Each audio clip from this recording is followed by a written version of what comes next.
Hey, what's going on, guys? This is Destiny Heroic, and I'm back after a long break. The reason I haven't put videos up in the last 6 or 7 months because I was over the summer I was frantically trying to finish up my my graduate studies, and now that that's all done, I can start posting videos again and putting my time into that. And to start us off, today I'm going to do a deck profile for my Shadow Paladin Claret sword deck. So this started out as a budget design. So there are going to be some card decisions in here that many of you will question, but I urge you to just go with it because, like I said, it's a budget design. I didn't really put much thought into spending money on this deck. So first of all, obviously our main vanguard is the 4 Claret swords. And our secondary vanguard is the Blaster Dark Diablo. 4 Claret swords because he's the main, obviously, and 3 Diablos. I went with 3 because I needed the extra space in the grade 1 and 2s. So Claret sword is basically, when you stride, go get a grade 1, give it 2k. And then as a G-Break 2, retire 2 of your own rear guards, and gain 10k in a crit until the end of turn. You can do that once per turn. And everybody knows what Diablo does. When you stride a blaster unit, you can retire a unit on your opponent's field. And G-Break 2, all of your units, if you're striding a blaster unit, all of your discarded units gain 3 grades. So basically a grade 0 becomes a grade 3 when paying for the cost of stride. So obviously there's 4 Clarets, which is the one we want to ride, because he's the main unit of the deck. So as our starter, we're using 1 copy of David. David is a really good for a generic style Shadow Paladin deck, and you can pay for the cost of Claret sword with just him, or you can pay for the cost of Aura Geyser Dragon with just him, which I'll get to in a minute. So let's go into grade 1s. So first, 2 copies of Blackwing Swordbreaker. You can use this with Claret sword to give yourself a +2 instead of just a +1. It does require a Soul Blast to activate the ability, but the way I built this deck, that's not too much of a difficulty. And 4 copies of Dark Quartz Dragon. Dark Quartz Dragon has an effect where if your vanguard is a Claret sword dragon, or has its name, and you play it from your hand or from your deck for whatever reason, the vanguard and this card gain 3,000 for the turn. He has a counterpart in the grade 2 lineup, which I'll get to in a minute. 3 copies of Branwyn for stride support. Nothing really to say here.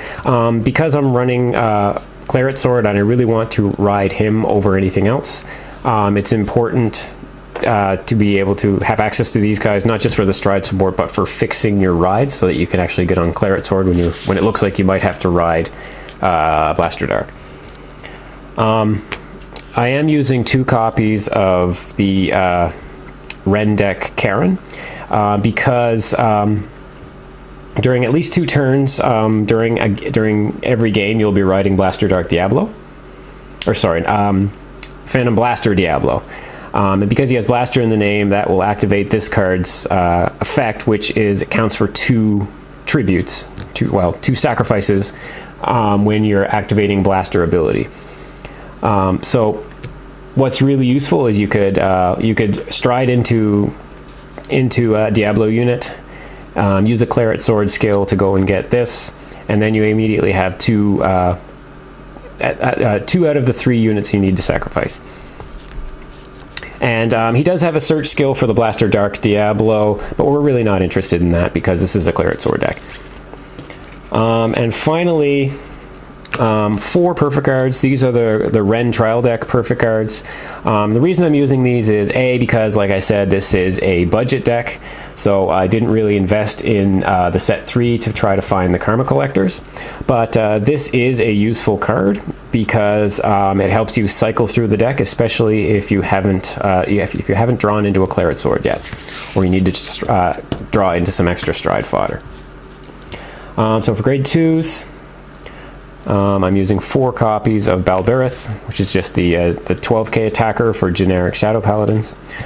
This is useful because he can hit an opposing Vanguard on his own after you stride. I'm using 3 copies of Makas to go and search out the grade 1s that you need.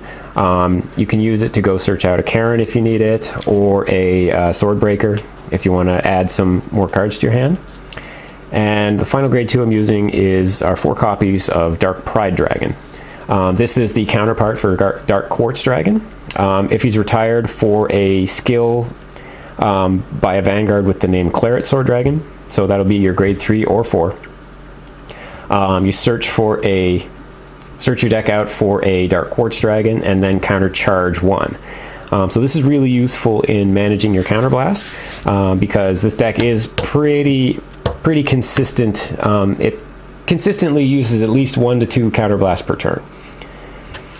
So, and for grade 0s, pretty standard lineup.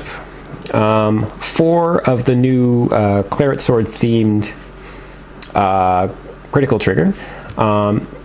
Most of these hollow crits that are coming out have the same effect. If you have a certain Vanguard, put it in the soul when it attacks, it gains 5k and you draw a card. This is that card for use with Claret Sword Dragon. And then I'm using 4 more crits after that. 4 draw triggers. Using the Howl Owls because they have the effect where they can put themselves in the soul to boost up the soul for Swordbreakers and Aura Geyser and whatnot. And finally, 4 heal triggers. Nothing much to say there. Finally, we'll look at the extra deck, the G zone, if you will. There's nothing too special here. 4 copies of Phantom Blaster Diablo. This is your big pressure card. On your 2nd and 3rd, maybe 4th stride, you'll be probably going into this guy and forcing your opponent to use up a lot of cards. So it's basically Shadow Paladin's biggest weapon. So obviously that's why I'm using 4. He has to flip over a copy of himself on the 2nd stride or more in order to completely activate his ability. So we need to run a full set of 4. And in addition to him, I'm using currently 4 copies of Aura Geyser Dragon. This will be your first stride. It adds cards to your hand and also immediately activates all of your GB2 effects, and well, obviously your GB1 effects as well. But Counterblast 1, Soul Blast 1, eat 2 rear guards or 1 rear guard if it's David, and reveal the top 2 and maybe gain power for every gain 5,000 power for every grade 0 or grade 1 that you reveal, and then do your drive check. So that's basically 5 cards you're adding to your hand when you play an Aura Geyser. And I'm playing 4 because, for a couple of reasons. A, I don't have a Grim Recruiter, so there's really no point in putting a Grim Recruiter or 2 or Dark Knight of Nishian in this. Grim Recruiter doesn't actually work very well in a Claret Sword themed deck because there's so many cards in the deck that can go and search for a grade 1. Having an on-hit grade 1 searcher doesn't really add as much to the deck as some people might think. You're better off using it in a Revenger deck where you don't have a Stride Breaker card. What I would possibly do if I had one was instead of a 4th Aura Geyser, use an Aura Geyser Doomed. That way I could stride 1, flip over 1, and then stride Doomed and flip over the 3rd Aura Geyser to gain its effect and gain the critical as well. And that would mean you have at least 3 turns of high pressured attacks on your opponent, because Aura Geyser Doomed will potentially retires your opponent's rear guards, And Diablo, if used correctly, also does that. So it's 3 turns of massive destruction on your opponent's side. So that's the deck. Obviously, it's not. It's probably not built the same as other people might have built it, but this is my build. Obviously, I'm interested in your feedback. Tell me what you think. If you think I should change anything, don't say anything about the Grim Recruiter, because that's not going to happen. And yeah, so thanks for watching. Please like and subscribe to my channel. I'm going to start putting up more videos now that I have more free time. And thanks for watching. Peace.